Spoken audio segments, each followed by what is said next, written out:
ஒரு அழகான கிராமத்துல ஒரு பெரிய ஆலமரம் ஒண்ணு இருந்துச்சு. அந்த மரத்துல ஒரு சிட்டுக்குருவி ஒண்ணு வந்துட்டே இருந்துச்சு. அது ரொம்பவே சின்னதா இருக்கும். அந்த சிட்டுக்குருவி தினமும் பக்கத்துல இருக்க மரத்துல எல்லாம் பறந்து பறந்து விளையாடிட்டு சந்தோஷமா இருந்துச்சு. இப்படியே அந்த குருவி தன் வாழ்க்கைய வாழ்ந்துட்டு இருந்துச்சு. ஒரு நாள் காலையில வானம் மேகமூட்டமா இருந்துச்சு. அட! இன்னைக்கு மழை வர மாரி இருக்கே! ஆனா நான் இந்த மழைக்கெல்லாம் கவலைப்பட மாட்டேன். மழை வந்தா எனக்கென்ன?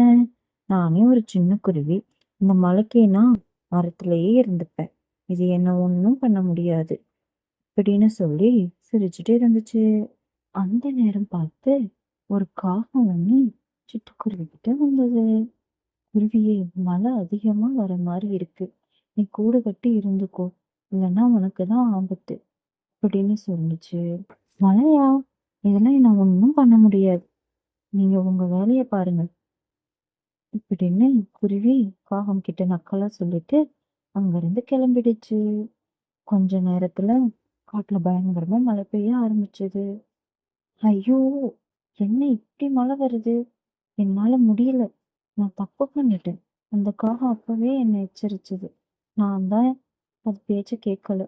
அப்படின்னு சொல்லிட்டு பக்கத்துல இருந்த மரத்தோட பொந்துல புகுந்துடுச்சு. இப்படியே பெஞ்சிட்டு இருந்த மழை கொஞ்ச நேரத்துல நின்னுடுச்சு.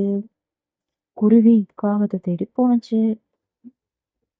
அந்த காகம் ஒரு மரத்தோட கிளையில தன்னுடைய இறகுகளை உணர்த்திட்டு இருக்கிறத பார்த்துச்சு. அந்த காகம் கிட்ட போய், என்னை மன்னிச்சிட்டு நண்பா. நீ என்னை அப்பவே எச்சரிச்ச. நான் தான் கேட்கல.